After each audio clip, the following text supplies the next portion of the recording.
All right, welcome to the DFS Build NBA edition. I'm Kevin Roberts, joined with Taylor Smith. Going to go over the two-game DraftKings main slate. Not sure what that sound was. I think it might have been on your end. Either way, here, there it is again. Annoying. Yeah. The goal here is to help you win. Hopefully we can do that. If anything we do say or do in this video helps you out, please hit the like button and also subscribe to the channel. If you subscribe to the channel, you get access to all the videos that we do, plus you get notified of them if you turn your notifications on. If you want even more help, you can hit up our Patreon, just $5.99 for the entire month to get access to our Discord and all of our finalized core plays for every sport that we cover. Currently, we are offering picks for UFL, MMA, MLB with picks and stacks, and NFL when it comes back. And of course, I think I didn't say NBA, which is what we're doing right now. So let's not waste any time. Let's dive into it. We go position by position, highlighting the best places slate, and also try to kind of offer some strategy and some type of stance. It's hard to really do that on like showdowns and two-game slates, but here we are. We're still trying to make money in the playoffs. So starting at point guard, SGA leads the way by a mile. He's still too cheap compared to where he was all year long.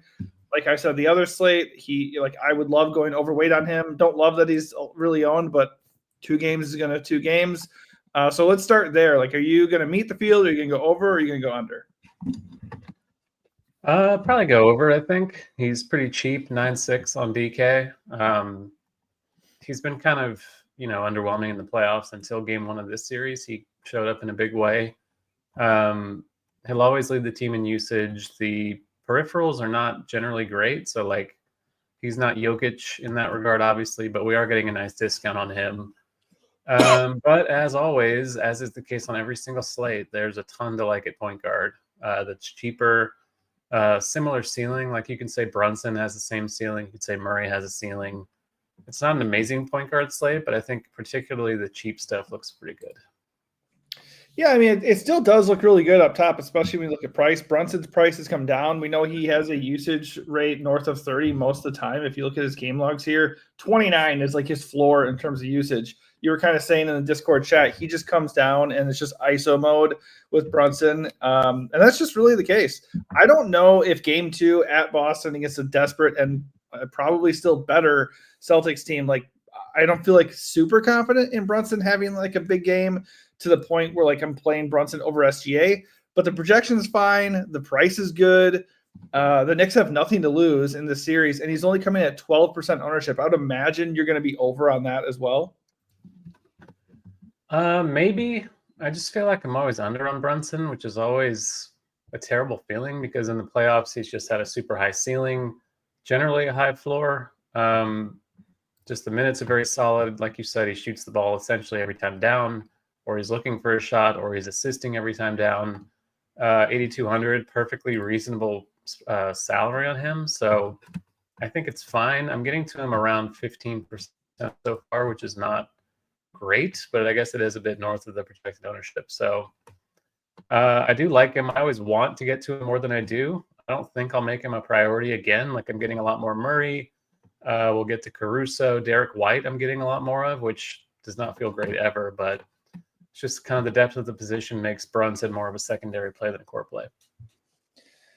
Yeah, I do think the flow of both of these games in these series is going to go back towards the favored team. I imagine Boston and OKC win, and I wouldn't be very shocked if they both kind of blow these games out. That said, it is only 2 games. We can't really just go into an entire slate like that. Brunson at 12% ownership is super interesting. So I will definitely go over if I'm entering a lot of lineups. Like you said, monster usage, monster ceiling. And Jamal is really, really nice price at 7K. But he's got the worst matchup. And I just think usage-wise, he's got to compete with Jokic, whereas Brunson's just the guy. So if the ownership's really going to be looking at Murray as the chalky spend at point guard, I will gladly go to Brunson and just try to even that ownership out a little bit. So I'm not 50-50 and then 12 like it is right now. I'm okay with Derek White. If you get there 6.5 for him, it's fine. Don't really like to play him when Boston's at full strength, and they kind of are, assuming Porzingis isn't randomly out with that illness that came out of nowhere. Totally fine with him, but not a priority for me. I was off Alex Caruso the other day when I did a solo video, and boy, was I wrong. 43 fantasy points, had the second highest usage rate of the entire season, which is so annoying. And again, he is over 70% owned. So are you with my old take, or are you just going to eat the chalk? There's definitely a case to fade in a single entry. I think if you're playing a lot of lineups, obviously you're going to have him in plenty of them. He's just cheap. He's 4-3. The minutes have generally been up in the playoffs. The usage is one thing. He also had 7 stocks in that game, which is, he's a defender primarily, but 7 is a lot. Wouldn't necessarily think that's something we're going to see again, but it's a salary thing, and there's not really a lot of punt value that looks good. So, like, you're looking at him, you're looking at Case and Wallace, you're looking at like Mitchell Robinson. So Caruso does feel like the best of that bunch by quite a bit. So I'm okay with it. But if you are playing a single entry and you're doing the thing where you essentially play a lineup and you need 2 pivots from the optimal type thing, which is generally an okay way to build for that kind of format, I think fading Caruso is perfectly fine. Like, for most of the season, he's had a pretty low ceiling and a pretty low floor. I think the ceiling and floor are higher just because the minutes will be higher in the playoffs. But I don't think he's a must play, but I could see why he's a core play. Yeah, I'm okay. Like you said, he's a good play. He's a really good value relative to the slate. He's going to get 25 minutes. He is cheap. Like, everything does grade out fine for him. It just feels not great again. I think what I would do is I would definitely okay, first of all, when I ran the optimizer earlier today, it gave me like 99% Caruso. And I was like, no, like, I don't want to do that, obviously. So that's just something you have to do as the player. You have to go in and just, adjust things a little bit. So instead of really going out of my way to go down on Caruso, I would go and look at maybe Russ and even Pritchard and go a little bit over where they're coming in. Like, I like Pritchard the other day. He came in hot. He had, I think he had 13 points or something, and then he just didn't do anything in the second half. But I think, again, this is a better series for him than the Orlando one was. And he's like a direct price pivot away from Caruso. And then you have Russ, who's going to get like 25 to 30 minutes off the bench. And we know he's a great per minute guy. So Russ is already a little bit owned at 28%. I wouldn't mind going a little bit over that. And Pritchard at 6%? Like, you don't have to try hard to go over on Pritchard either. How do you feel about those guys? And are there any other values at point guard that you're digging? I'm a lot more interested in Russ than Pritchard. I just feel like the ceiling for Westbrook is obviously one that can win you a tournament, and I don't really know if Pritchard has that when Boston is fully healthy. So I'd much rather play Russ than Pritchard if I'm looking for someone to pivot away from Caruso with. But it's still possible to build a plus EV non-duped lineup with Caruso in it. You just have to make sure you're getting your edge somewhere else. So I'm still inclined to just play Caruso and find another way to get different with someone more expensive, perhaps, and just kind of eat the chalky value. But, it's not amazing. I don't really love Pritchard at all. Like, I don't really see him in any of my lineups as of now. So secondary large field kind of play for me. Yeah, I think if you wanted to just play Caruso, you could slide him over to shooting guard, and one easy fix is going like Brunson over Jamal Murray or something too. All right, so at shooting guard, we have Jamal Murray there leading the way. Jaylen Brown is right behind him. Jaylen Brown, less owned and also small forward eligible, so that is interesting. I like them both a lot. Jamal Murray almost was a core play for me on the slate. Didn't quite make it in just because I don't really love this spot for Denver. But he is right on the cusp of that being the case. He looks like a really good play, as is Jalen. Mikal Bridges remains too cheap. Christian Brown is playing monster minutes. He's too cheap at 5.5K. So, like, shooting guard's kind of loaded. Like, nobody projects amazingly, but everybody is in play here. You could talk me into Dort. You could talk me into Drew. And unlike you, I do like Pritchard a little bit as a pivot away from Caruso. And, of course, we have our boy Caruso there. How are you feeling up top at shooting guard, or do you want to just save here? Yeah, I mentioned Derek White. Like, I'm getting a lot of Derek White in the mid-range. He's, I think, shooting guard eligible, isn't he? I'm not seeing him.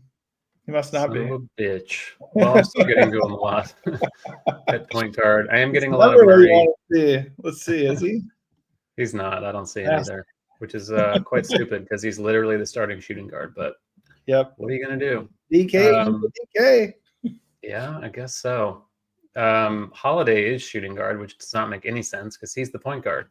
But I think he's okay. Just if you need savings, he's not great. He's not going to have a huge ceiling. But the minutes should be there as long as he's healthy. I'm okay with it. You mentioned Murray. I think he's an outstanding play at 7K. We didn't really talk about Case and Wallace as a Caruso pivot, but he's cheaper. He's going to play 20 plus minutes. If things go south for Caruso, perhaps Case and Wallace is the reason why. So if you're looking for a straight line pivot who's going to be lower owned, who's significantly less expensive at this point, I think Wallace is okay. I'm with you on Brown being fine, like a filler option. The minutes are always pretty safe for him, but he's kind of a slasher. OKC is really good in transition usually. So not my favorite play or anything. I'm just kind of eating the Caruso thing here, playing some Wallace, getting to some Murray, and then Drew Holiday. Yeah, no complaints. Like I said, it's just like an okay position where like there's a lot of good options who are going to play a ton. Like if you land on Bridges or Brown, that's fine. Do you have to play Bridges or Brown? No. I also like, though, by the way, that they're not coming in owned. So like Brown's coming in a little bit owned at 21%, but Caruso and Murray are kind of dictating the ownership right now, which is fine. Like they're good plays. But like Mikal at sub 10%, he is kind of interesting to me, especially since like he hasn't been great. So people are just kind of naturally going to Brunson or Cat or even OG and Hart. At small forward, Jason Tatum leads the way with a 54-point fantasy protection. He's going to be owned. He had 59 fantasy points in game 1. Dude is going to show up at home in game 2 because Boston's not going to go down 2-0, and he's way too cheap. So if you want to lock in Jason Tatum, I don't have a problem with it. Let's start there. Are you going to be over or under on Tatum? As of now, I'm pretty heavily over on him. I just think, like you said, they're down. He's 9,200, which is maybe the cheapest he's been all season long. Didn't shoot the ball well in game 1, but he certainly had the opportunity to still put up, I think, a pretty good score. So I don't mind it. Obviously, it's much easier to get him if you're not playing Jokic. Like pairing him with SGA is something that looks pretty appealing. You can still potentially get to someone like Murray or Derek White in a lineup like that. So I think that's fine. As of now, Tatum looks like one of the best plays on the entire slate. So I know he's going to be super owned, but it's kind of hard to get away from it. Yeah, I agree. Below him is Jalen Williams. He shot horribly, I think 5 for 20 in game 1. Don't really expect that to happen again. Projects well. He's way too cheap. Love him a lot. I think he's one of the best plays of the slate. Jaylen Brown, not that far behind him, but I prefer J-Dub if I have to pick one. Honestly, a small forward looks pretty darn good up top. Those 3 guys look awesome. They're going to be in a lot of my lineups. I'm okay with Josh Hart because the ownership and the price. The price has come down. He's not even 15% owned. We know he's a triple-double threat. I don't love him in this matchup or anything. Don't really love Knicks in general in this game, but he's only 6.7K. OG at 6K, though, is a better play. Does not project amazingly. He's going to carry double the ownership, but he still looks good. Same thing I said with Mikal Bridges. So a lot of good value here. I think at small forward, I'm tending to pay up just because we have Tatum and we have Jalen and we have Jaylen Brown. So that's probably where I'm at. But if you land on these values, like these guys all look pretty darn good. Yeah, I agree on Tatum and Williams. Not really getting to Brown. Just kind of the victim of the other 2 being such good plays. Not really getting to a lot of the Knicks at all, but the one I am getting to is Anunoby because he's underpriced at 6K flat. Yeah. He was like 7, upwards of 8K a few weeks ago. Now he's 6K flat. So I think that's a pretty good value. It's Michael Porter, small forward. Oh, God. Yeah, he's 4,600 and he's small forward eligible. Slowing down. You'll find him. 4.6K. Yeah, he's injured. He has a bad shoulder. He's been horrible in the playoffs as a result, and his minutes are starting to come down. But at some point, he's cheap enough where you can play him. I think he's fine. If he's going to be mega owned, then that's certainly something you can fade and I think feel pretty good about. But if he's not, he's kind of on my radar. And then, I think Aaron Wiggins is like a large field punt. I don't think I could stomach that in a single entry or anything. Christian Brown, we talked about. Josh Hart. That's kind of it. Dude, if Michael Porter Jr. is going to be more owned than Christian Brown, I'm going to fire up Christian Brown a shit ton then because he is almost $1,000 more, but MPJ seems broken, dude. Like, I know he's hurt, but good Lord. He can't lift his left arm above his head or something, so it's kind of problematic. That's kind of problematic for, shooting and rebounding and stuff. So, yeah, if the field's going to be pushing 30% on Michael Porter Jr., that's a big no for me. I'm going to go away from that. I'll kind of let the optimizer keep him in there as much as it does, but I'm not going to. I might set a cap on him, pretty hard cap on him, because I don't feel great about it. Lou Dort is a good pivot away from him too, half the ownership. Obviously, he is out there for his defense, namely, but he's cheap. He should get decent minutes, and it is a pretty soft matchup, so I don't mind that. Over at power forward, a lot of the same guys here. The big one that is not is Chet Holmgren, 6.8K, only played 28 minutes in the first game, still has monster upside. So if the field is going to be souring on him, I will go a little bit over. 25% ownership. Sounds about right, all things considered, because Jason Tatum and Jalen Williams are better plays at the same position. But if nobody's really me on Chet, I don't mind going over here. Yeah, I like Chet. He's coming in as of now like half as owned as J-Dub. So if you want to make that pivot and fade Williams into the ownership, I think that's a pretty solid move. If you're looking to gain an edge, Aaron Gordon still kind of underpriced, still south of 6K. He's been shooting the ball super well pretty much all season. He's healthy again. The minutes are safe. I have a very hard time getting away from Aaron Gordon. I think he's going to be a core play for me on this slate. He's going to be owned, but really like everyone's going to be owned on a 2-game slate. So that's just something I don't mind eating. I prefer him to OG if I'm shopping in that range. Other than that, same stuff, J-Dub, Jason Tatum. That's kind of it. Yeah, I think I'm going to lean OG over Aaron Gordon due to the ownership gap. They both look like really good plays, though. I don't mind if you play them together either, but I think just to get a little bit of leverage there, I just do not feel really that good about Denver in this game too here. Both the Nuggets and Knicks are really giving me palpitations, basically. All right, so over to center, Jokic. Jokic is really the main decision point. You can go back and forth on some of these chalky guys, like whether to go underweight or completely fade, whatever. But like it all comes down to Jokic. Jokic had 83 fantasy points last game. Obviously, he has monstrous upside, more than anybody on the slate. He's coming at 22% ownership. Obviously, per usual, we can bet on the over there. But like if you are severely underweight on Jokic like we probably were the other day, you're screwed if he goes off again. So where do you stand here? Yeah, it doesn't look like he's going to be super owned as of the current ownership. Just he's expensive. There's not a lot of cheap stuff to like beyond like Caruso. So I do think I want to be over on him. It's just kind of difficult to do. As of now, I'm not really getting there a ton. But it's early. Ownership's going to shift throughout the day, I think. But there is a lot else at center. Like we talked about Chet Holmgren you can play here. I think Porzingis, if he's in, he's not on the injury report, so I assume he's going to be okay. 6,100 is insanely cheap. He's going to be pretty owned, I think, as a result, even though, he left the last game early with the illness. I assume he's fine. He's just clearly a value. Karl Anthony Towns is 7,600. I'm getting to Hartenstein a lot, too, because his price has come way down.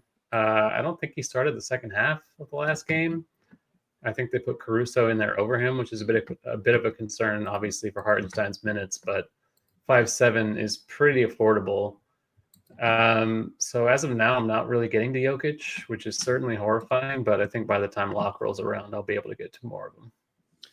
I wonder if they kind of benched Hartenstein because Jokic was eating his fucking lunch. That might be... Eats everyone's lunch. I'm just saying. If he's capped there and the ownership's kind of heavy on him because of his price, like I don't mind going away from Hartenstein at all. The Porzingis thing is annoying. I feel like every single slate I get totally burned by something. Like yesterday it was Curry getting hurt and Ty Jerome getting fucking 9 fantasy points. And then the other day it was Porzingis. Nobody said he was sick, and he comes in and plays 13 minutes and plays like pure ass. So if you want to just look at it in a vacuum, he's 6'1". He projects well. It's not that bad of a matchup. I think you can play Porzingis, but what's his ownership? 31%. Like I might just rather go to like OG or Aaron Gordon just because like the projections are similar and you don't have this little illness wafting around, possibly getting ready to poke its head up and totally screw you.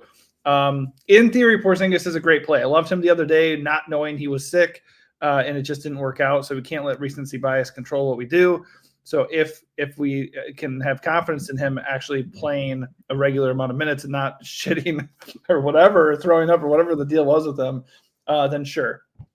What about Cat though? 7-6 for Cat. I know the matchup sucks. I know the Knicks are probably going to end up losing this game, but he's crazy cheap. Yeah, it's because he's been pretty bad. The rebounding will always be there. The usage is not really. With Brunson doing it all, Towns' usage in the last 3 games, 20, 16, and 19%. Not really what you want. He had a 13% usage rating game 3 against Detroit. So, it is what it is. He's cheap. I understand playing him. I will be playing him, I'm sure, in a few lineups at least. But the floor is super low. I think the price is going to lead to ownership.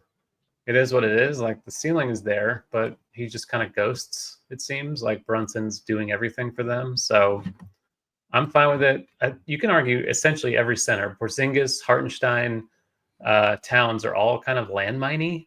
So, it's not like I love playing Porzingis and fading Towns because I don't feel a lot better about Porzingis. So right. Plenty of ways you can go. Jokic obviously being the safest one, but you have to make a lot of sacrifices elsewhere to get to him.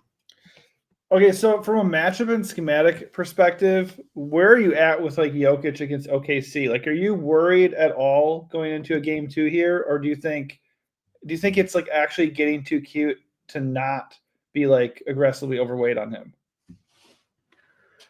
I mean, I don't think OKC is very equipped to handle him. Like, they're a bad rebounding team to begin with. I think OKC is kind of fraudulent overall to begin with. Like, they're still a super young team without a ton of playoff experience. So I'm not worried about Jokic putting up a score, like a good score. It's Jokic. Obviously getting to him is appealing. It's just, what do you have to do with the rest of your lineup to make it worth your while? Like, you're playing Caruso, you're bargain bin shopping for Cason Wallace or Miles McBride or something like that. Like, not very fun. Michael Porter Jr., perhaps, which sounds terrible. So don't want to do that. The balance build, I think, with SGA and Jamal Murray and Tatum is going to be a lot more popular. So by default, getting to Jokic is pretty appealing. All right. So speaking of strategy, what's going to be popular or whatnot, let's wrap things up with our strategy and our flag plant of the night, if you have one. I don't love doing this because he doesn't really generally have a huge ceiling, but I think for the ownership, for the price, the matchup, I think this is a pretty good spot for Derek White. 6,500, 6,400, something like that. The minutes are always going to be there. They're favored by 10 points. He's not projected to be mega owned like Aaron Gordon is, people like that. So I think a balanced build is probably what I'll do in a single entry, and then Derek White will probably be in that lineup as well. Yeah, I came in thinking I was going to want to go like really balanced. The more I think about it, like, I think Jokic may have shown himself in this series. Like, I don't know how we can move forward on 2-game slates and not play Jokic, and especially if he's going to be low owned. Like you said yourself, the center position is filled with landmines, guys that do have ceilings and are way too cheap, but also guys who apparently can get like 5 fantasy points like Porzingis did when he was sick, or just guys who can get benched like Hartenstein. So I'm going to be very over on Jokic. I think the more I look at it, I'm also going to be very over on Brunson. I think Brunson, I guess, will be my flag plant. I don't really trust the Knicks at all in game 2 at Boston. I think Boston is liable to completely eradicate them in this game. But Brunson's the usage and the price are just too good to ignore there. Overall, if I'm doing a lot of lineups, I am going to lead towards a more balanced approach. SGA and Tatum are just way too cheap for how good they can be. Obviously, Jokic, in theory, like, is facing a good OKC team that can defend and could stop everybody else on Denver enough to limit him. But I just think overall, I'm still going to be very overweight on Jokic. All right, so hopefully this player-by-player or position-by-position breakdown helps you out a little bit. If it does, throw us a like and a subscribe to the YouTube channel. It helps us out quite a bit. If you want extra help, you can get our finalized core plays by hitting our Patreon, just $5.99 for the month, and you can get access to our Discord as well. Thanks for watching, and good luck.